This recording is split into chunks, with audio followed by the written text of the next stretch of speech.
You're not lazy. And I'll say it again. Laziness doesn't exist. That feeling you call laziness, that inability to just get up and do the thing, isn't a moral failing. It's a message from your brain that you've been ignoring. And if you keep calling yourself lazy, you'll stay stuck. Let's break down what's really happening. First, what you think is laziness is often just decision fatigue.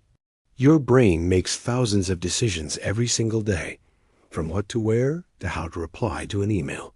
Each one uses up a little bit of your mental energy. By the time you get to that big, important task, your brain is running on empty.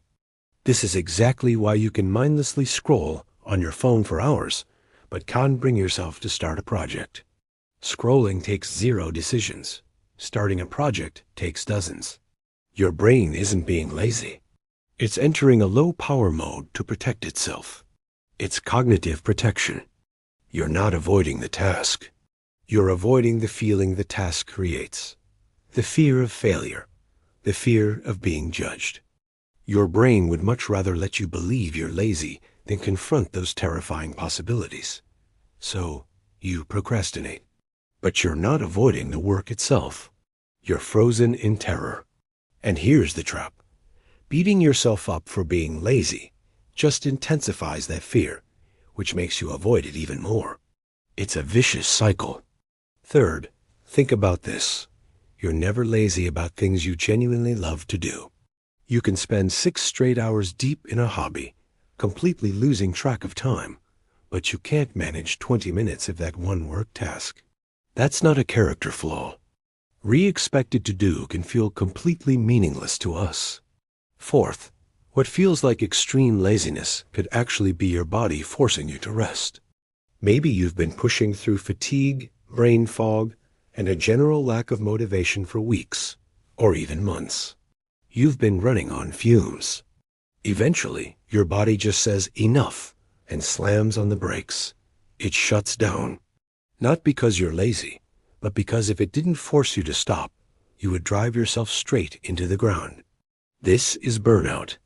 You don't just need a day off. You might need weeks or months to recover.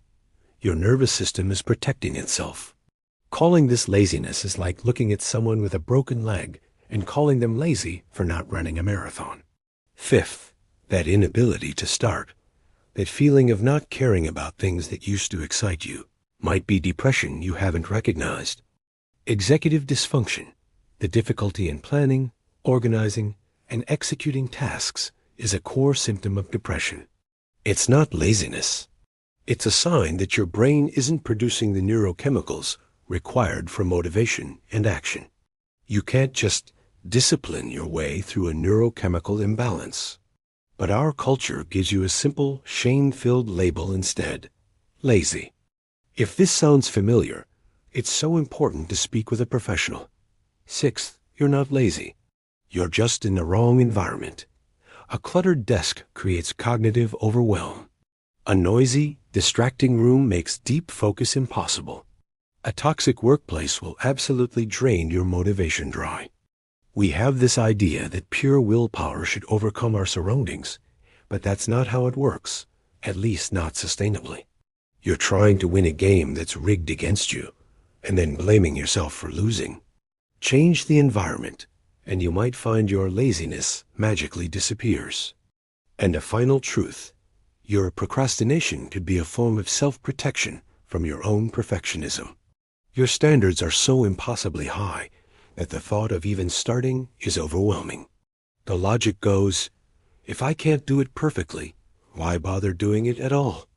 Your brain chooses the familiar shame of not doing the task over the sheer terror of doing it imperfectly.